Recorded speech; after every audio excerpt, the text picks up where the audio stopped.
The 7 levels of wealth.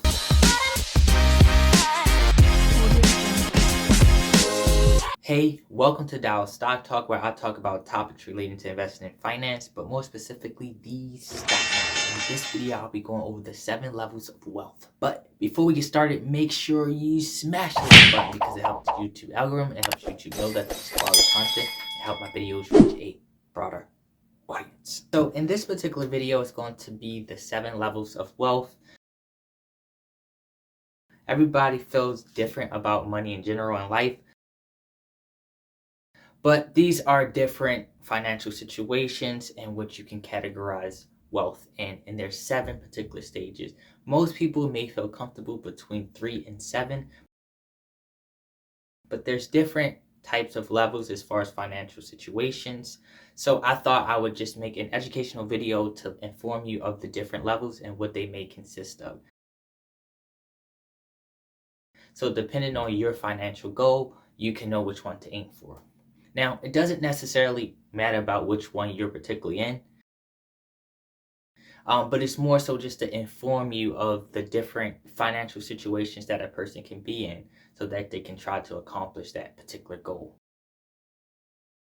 Now, I'll just start this off. It was this funny saying, money can't buy you happiness, but I prefer to cry in a Ferrari than cry on a bus. Okay, so the first level would be dependent. So this should be self-explanatory. It's pretty much you need someone to cover your basic necessities. Normally as a kid, because you don't necessarily have a job or anything like that, you will fall in this dependent stage. If you're a grown-up, this is a stage you probably don't want to be in. You probably would be in an unhappy situation, simply because you wouldn't have the opportunity to do much because a lot of things cost money, and you probably have to do a lot of things that you wouldn't necessarily want to do. Next one is the survival stage. So this means that you earn just enough money to pay all your bills. So you can think about it, you live paycheck to paycheck. You don't have enough to put into saving or investing or anything. You have just enough to cover your expenses. Good thing about the survivor mode, you no longer need anyone to support you. You can cover all your bills, but it's just no money left over, very little wiggle room. And if something was to happen to your job or something like that, you would probably be SOL or go through a lot of financial hardships. That's in the survival mode.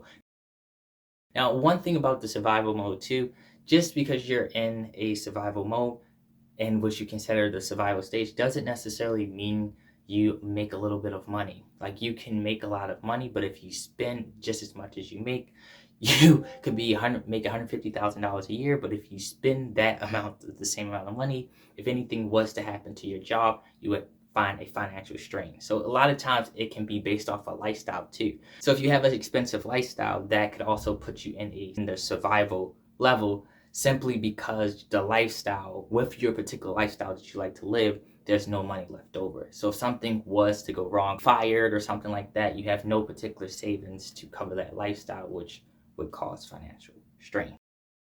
Okay, and this, from level 3 on up, this is when things start to get a little comfortable. The next level would be stability. So stability means you have enough to cover your expenses, you manage that well, you have 3 to 6 months of emergency saving, so everything is pretty much smooth going. At this particular stage, I think you would be, as far as you wouldn't necessarily be stressing about money. You probably would like more money where you can do extra things, maybe invest, maybe go on more vacations or something like that. But overall, your basic needs are covered, you're managing debt well, you have emergency funds saved up. So financially, you're pretty financially sound at this particular point. Okay, so the next one would be security. So this one is you earn enough money, you have more than enough savings, 3 to 6 months. So now you're really starting to tap into different investments, growing your retirement account, and really starting to build wealth. You're doing a lot more investing in different securities, so you can pretty much set yourself up for financial freedom. At this particular level, you're pretty happy as far as your safety and security as far as money go as well. So the next one is independence. So you build up a large enough investment portfolio where your passive income covers your day-to-day living expenses.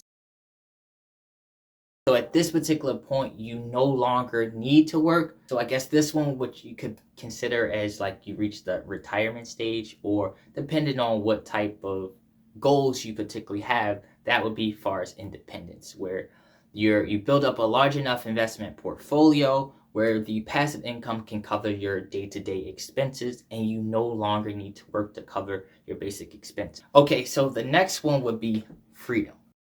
So this one is you already built up a nice large investment portfolio and your passive income more than enough covers your basic expenses. It also covers your preferred lifestyle. So you have more than enough to cover your expenses. Whether it's traveling, buying nice things, you have more than enough to cover it. So this one is really sweet at this point. Now at this particular point, this is the level where a lot of people would love to be, but a lot of times they may not be able to obtain this particular level. That is the freedom stage where you have more than enough, your investments covered, your preferred lifestyle. So everything is pretty much smooth sailing from there. Travel a lot, you can buy nice things, luxury things if you particularly like, have unique experiences, have way more time to spend with your family and friends, or whether you want to pursue some type of dream or something, a passion you want just to do just because. Last but not least, we have the abundance. The abundance level, this is when you have crazy money, like a lot of money. So much money is anything you can think of or imagine as far as yachts, boats, planes and stuff. You can actually afford all of that. You have so much money where anything you ever dreamed of or would like to have, you already have. You have more than enough. Or so at this particular point, you can focus on maybe giving back to the community, giving to charity, building legacy, whether you can be like a steward of wealth. And at this particular point, you're probably looking at legacy and maybe in what you're going to leave for future generations. So that part is the abundance one. Of course, very little people probably would get there, but that is the stages. And that is the 7 stages of wealth. Let me know in the comments what you think about the 7 levels of wealth. But I would like to say this overall. To me, I think the overall goal in which I focus on is you will want enough money to have the opportunity to do things that you would love to do. You can spend time with the people you would like to and stuff like that. So as far as having a crazy amount of money, I don't necessarily think that's necessary, but you do want to have enough money where you have the opportunity to do the things you like and live the life that you would like to have. But that concludes Dallas Stock Talk. Let me know what you think about the 7 levels of wealth. If you haven't already, make sure you hit the like button. If you're new, make sure you subscribe to my channel. I'm out!